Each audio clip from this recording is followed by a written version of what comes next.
दिल्ली में हुए ब्लास्ट को लेकर लगातार हर एंगल पर जांच की जा रही है, लेकिन अब तक क्या कुछ अपडेट इस पूरी खबर को लेकर सामने आए हैं, मैं तफसील से आपको फटाफट बता देती हूं।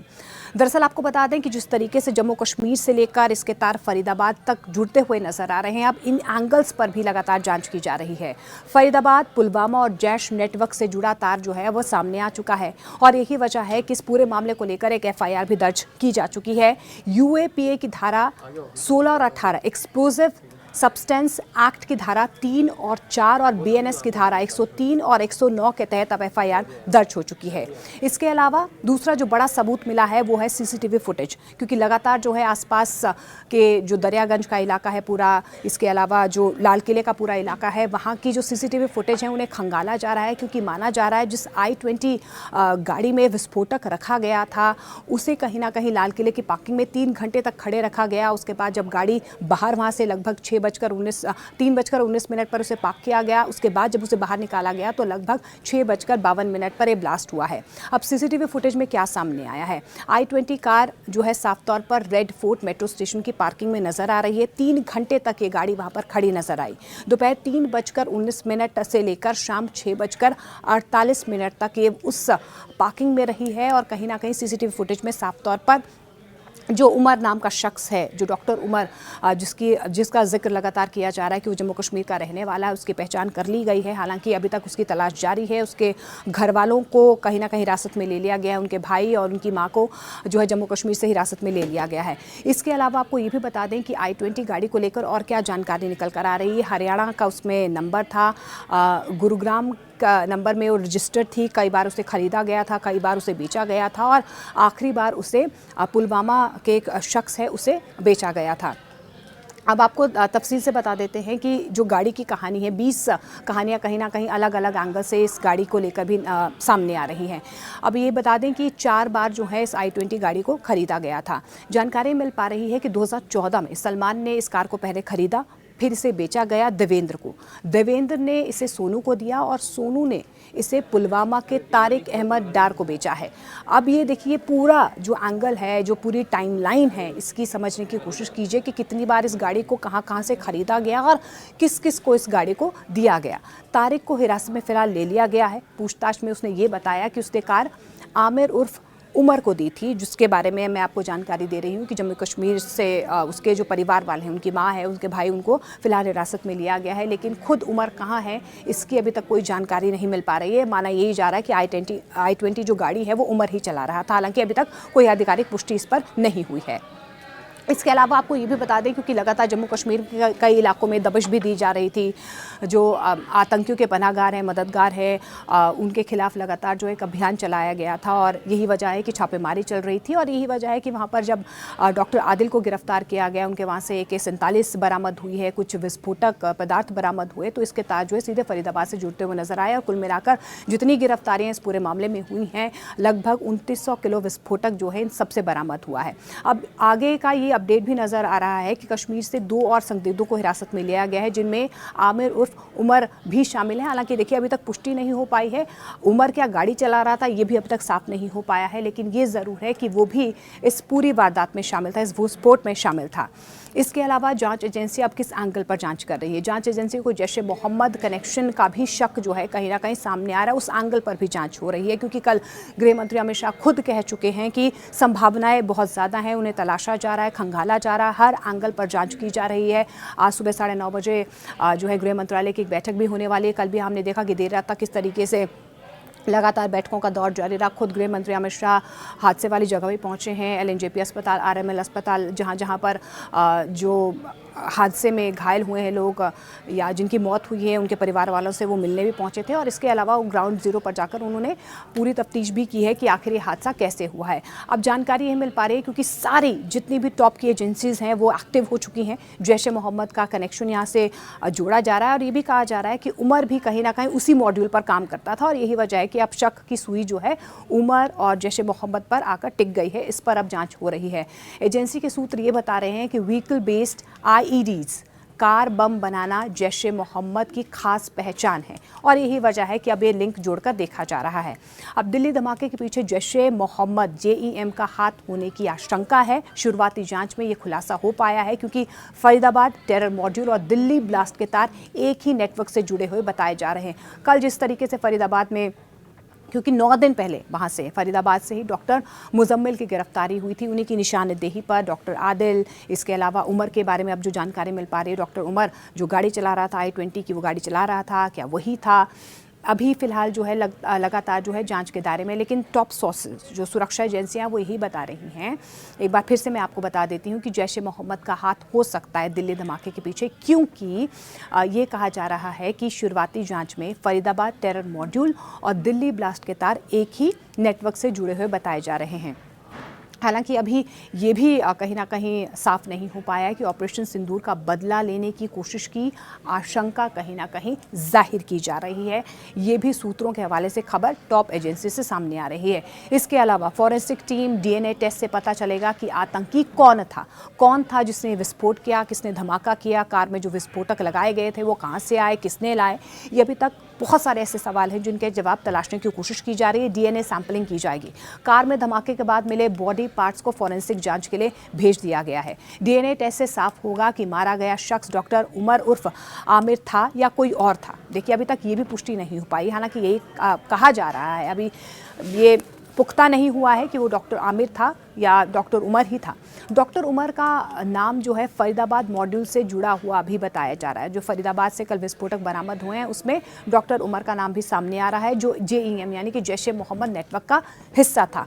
ये अगला अपडेट जो है इस पूरी घटना में सामने आया। इसके अलावा अब क्योंकि कहीं ना कहीं बार बार यही कहा जा रहा था कि फरीदाबाद में भी जिस तरीके से विस्फोटक मिले हैं, क्या दिल्ली में जो धमाका हुआ है उसके तार सीधे तौर पर फरीदाबाद से जुड़ते हुए नजर आ रहे हैं, फरीदाबाद से जुड़ते हुए क्या जम्मू कश्मीर तक जा रहे हैं, क्योंकि आखिरी शख्स जिसने ये गाड़ी खरीदी थी वो पुलवामा का रहने वाला है।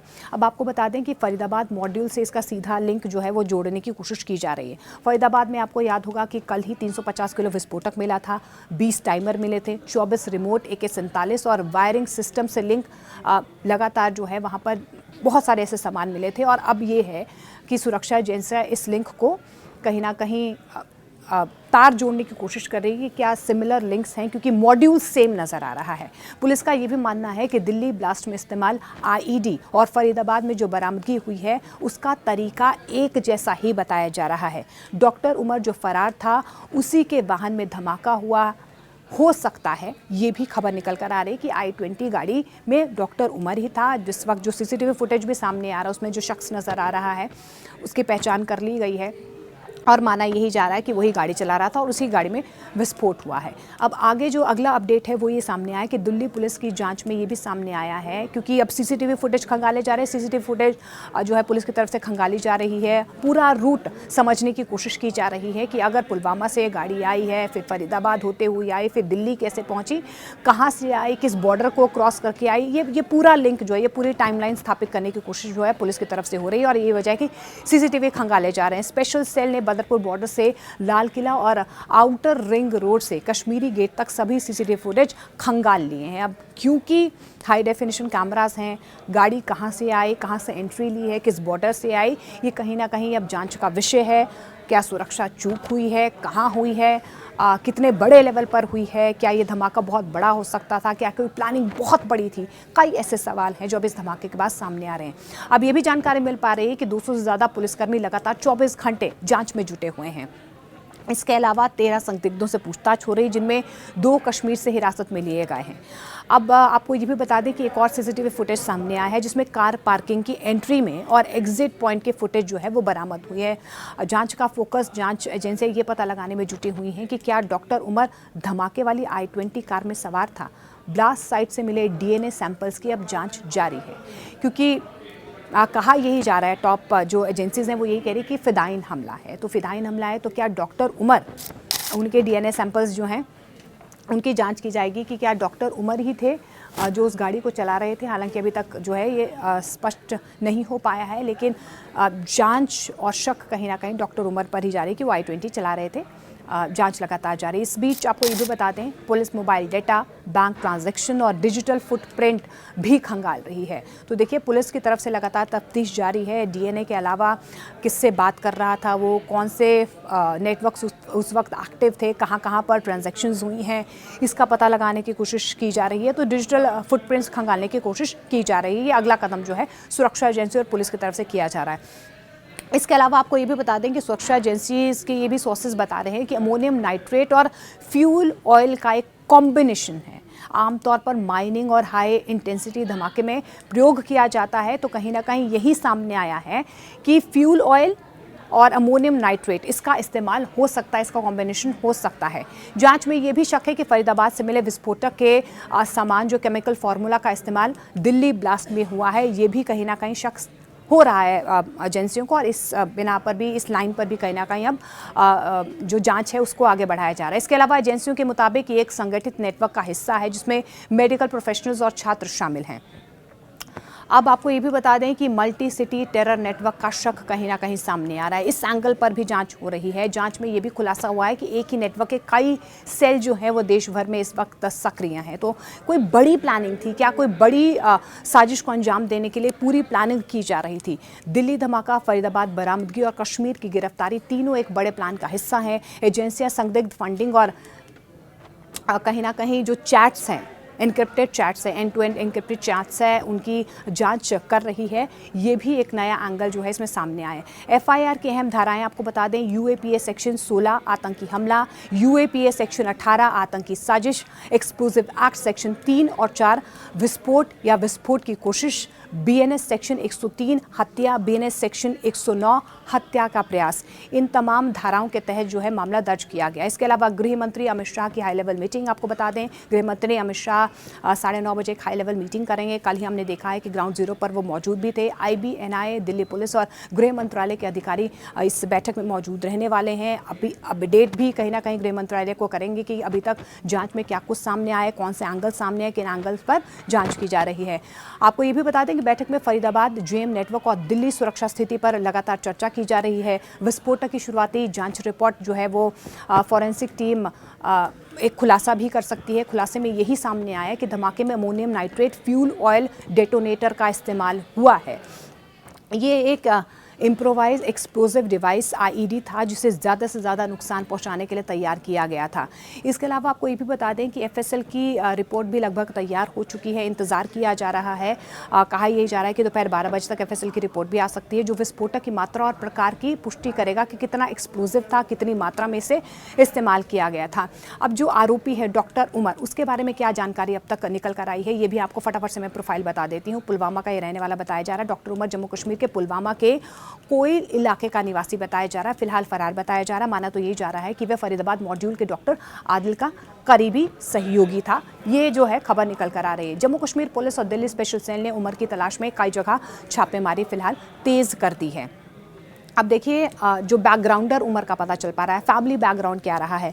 पिता जो है सरकारी स्कूल में शिक्षक थे, मानसिक रूप से अस्वस्थ थे। करीब 10 से 15 साल पहले उन्होंने नौकरी छोड़ दी थी। परिवार में कितने सदस्य हैं? एक बड़ी बहन है जिनकी शादी हो चुकी है, 2 भाई हैं, एक की शादी हो चुकी है, एक की शादी नहीं हुई है। डॉक्टर उमर की माँ और दोनों भाइयों को फिलहाल हिरासत में ले लिया। ये सबसे पहले जो है काम पुलिस की तरफ से किया गया। इसके अलावा आपको ये भी बता दें कि पुलिस इनसे भी पूछताछ करे, जो भाई और जो माँ है उनसे पूछताछ जो है पुलिस की तरफ से की जा रही है। पुलिस ये भी जानने की कोशिश कर रही है कि उमर की हाल ही की गतिविधियां, संपर्क और पैसों की आवाजाही कैसे हुई थी। अगर वो किसके संपर्क में था, पैसे अगर उसके पास आए तो कहां से आए, इतना एक्सप्लोजिव कहां से खरीदा गया, किसने ये एक्सप्लोजिव इन तक पहुंचाया है, इन सब की तफ्तीश जो है लगातार की जा रही है। लेकिन इस बीच आपको बता दें कि दिल्ली में जो है अभी जो अपडेट आपको बता दें कि अलर्ट जारी कर दिया गया है।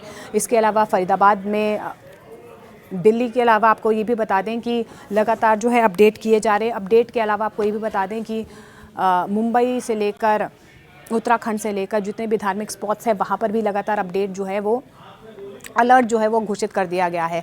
तो लाल किला सील कर दिया गया। धमाके के बाद लाल किला और मेट्रो स्टेशन को सील कर दिया गया है। पहाड़गंज की एरिया की बात करें, दरियागंज, कश्मीरी गेट इलाका, रात भर वहाँ पर तलाशी अभियान चलता रहा है। दिल्ली पुलिस ने कहा है कि लाल किला सार्वजनिक आवाजाही के लिए फिलहाल अगली सूचना तक बंद रहेगा। फॉरेंसिक रिपोर्ट दोपहर तक आ जाएगी। एफएसएल रिपोर्ट दोपहर या इवनिंग तक आ सकती है, ये संभावना जाहिर की जा रही है। रिपोर्ट में ये तय होगा विस्फोटक का प्रकार क्या है, मात्रा क्या है, फायरिंग मैकेनिज्म क्या था। ड्राइवर और प्लम्बर समेत कई लोगों से पूछताछ की जा रही है।